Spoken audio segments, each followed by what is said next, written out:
தங்கமயில அழுதுகிட்டே இருக்காங்க. வீட்டு வாசல்ல நின்னு, "மாமா என்ன ஏத்துக்கங்க. தயவு செய்து என்ன ஏத்துக்கங்க" அப்படின்னு சொல்லிட்டு அழுதுகிட்டே இருக்காங்க. அத பார்த்தோனே அப்படியே கோவமா வருது கோமதிக்கு. "இங்க பாருடி, இனிமே இங்க இருந்தா உன்ன என்ன பண்ணுவேன்னே தெரியாது. ஒழுங்கா போயிடு. என் பையனோட வாழ்க்கைய நீ அழிச்சுட்ட. இன்னும் கூட இங்க இருக்கணும்னு நீ நினைக்கிறியா?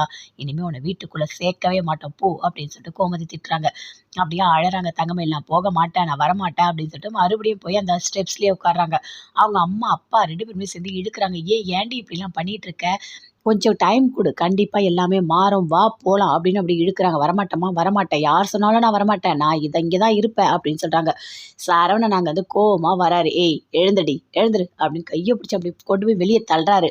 இதுக்கும் மேல இந்த பக்கம் வந்தா அவ்வளோதான். "ஏய் என் கூட வாழும்போது கொஞ்சம் நெஞ்ச பொய்யாடி நீ சொன்ன? என்ன ஒவ்வொரு நாளும் டென்ஷனாவே வச்சிருந்தலடி நீ. நான் இவ்ளோ கஷ்டத்தலாம் அனுபவிச்சதே இல்லடி. ஆனா உன்ன நான் கல்யாணம் பண்ணி ரொம்ப நல்லா நான் அனுபவிச்சுட்டேன். இதுக்கும் மேல உன்ன நான் கூட வச்சுப்பனா? அப்பா இவகிட்ட எனக்கு டிவோர்ஸ் வாங்கி தாங்க. இவ கூடலாம் நான் வாழவே மாட்டேன்" அப்படின்னு சொல்றாரு. "என்ன மாமா இப்படி பேசுறீங்க மாமா? மாமா என்ன இப்படி மறக்காதீங்க மாமா. என்ன சேர்த்துக்கங்க மாமா" அப்படின்னு தங்கமயில் அப்படியே அழறாங்க. "ச்சீ வாய மூடு.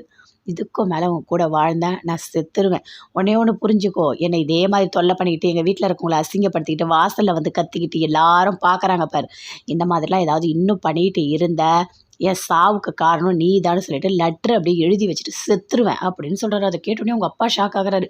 "டேய் ஏன்டா இப்படி பேசுற? இவ அப்படிதான்ப்பா."